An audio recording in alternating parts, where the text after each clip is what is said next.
नमस्कार। बिहार में चक्रवात यास का असर साफ तौर पर देखा जा सकता है। जिस तरीके से अचानक से बिहार के मौसम ने करवट बदली है, इससे साफ जाहिर हो रहा है कि यास का असर बिहार में अलग अलग जिलों में देखने को मिला है। कई सारी जिलों की तस्वीरें हमने भी आपको दिखाई है किस तरीके से यास का असर वहां पर देखने को मिला है। और ऐसे में मौसम वैज्ञानिक के साथ साथ मुख्यमंत्री नीतीश कुमार की तरफ से भी बिहार के अलग अलग जिलों को अलर्ट पर रहने की चेतावनी दी गई है। आपको बता दें कि बिहार के अलग अलग जिलों में पहला नाम कटिहार, खगड़िया, भागलपुर, बांका, अरवल, इन जिलों को हाई अलर्ट पर रखा गया है और 2 दिनों के लिए येलो अलर्ट और साथ ही साथ आगे के कुछ दिनों के लिए ऑरेंज अलर्ट जारी किया गया है।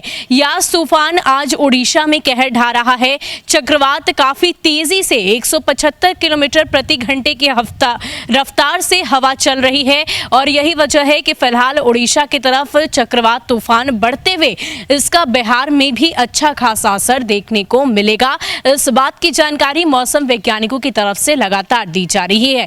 कई सारी तस्वीरें भी सामने आई जहां पर मूसलाधार बारिश भी हुई, आकाशीय बिजली गिरने की भी आशंका जताई गई थी। उस तरह की भी तस्वीरें आई और आज से लेकर अगले 30 तारीख तक इसी तरह मौसम का मिजाज बना रहेगा जब तक ये चक्रवाती तूफान का जो कहर है वो खत्म नहीं हो जाता। फिलहाल मौसम वैज्ञानिकों की तरफ से और क्या कुछ जानकारी मिली है, पूरी जानकारी आपको विस्तार से बताते हैं।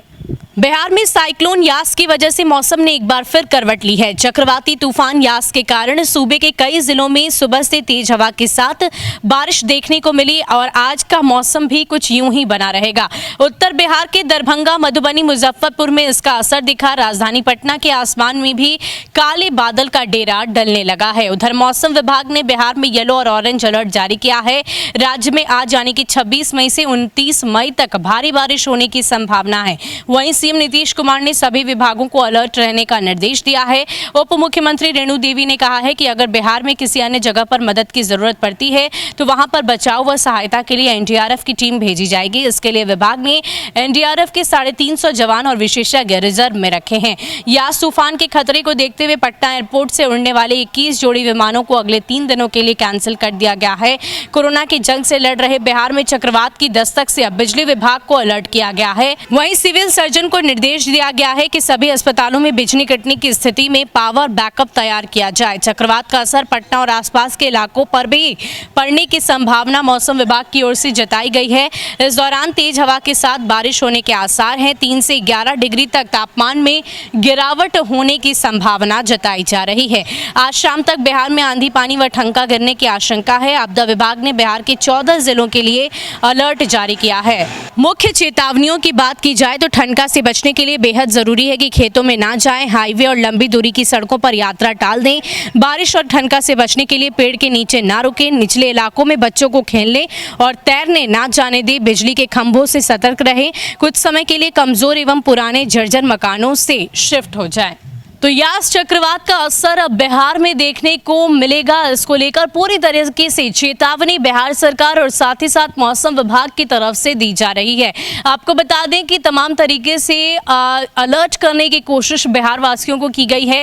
इतना ही नहीं, 350 जवानों की एनडीआरएफ टीम को भी तैनात रखा गया है क्योंकि अगर कहीं भी इसका ज्यादा असर बिहार के किसी भी जिले में देखने को मिलता है तो त्वरित कार्रवाई की जाए, तुरंत सहायता पहुंचाई जा सके। और इसी को लेकर बिहार सरकार फिलहाल पूरी तरीके से तैयार है। इसलिए हम भी आपसे यही अपील करते हैं कि जरूरत ना हो तो आप घर से बाहर बिल्कुल भी ना निकले। लंबी दूरी की यात्रा गाड़ी से तो बिल्कुल ही ना करें और अगर कहीं पर आकाशीय बिजली गिरती है तो उस दौरान अगर आप खेतों में हैं तो खेत में ना जाकर आप अपने घरों में ही फिलहाल कुछ दिनों तक बंद रहें। 4-5 दिनों तक चक्रवात का असर रहेगा, उसके बाद सब कुछ जैसा था वैसा ही हो जाएगा, लेकिन फिलहाल सतर्क और सुरक्षित रहने की आवश्यकता है। ज्यादा अपडेट के लिए आप बने रहें हमारे साथ। नमस्कार।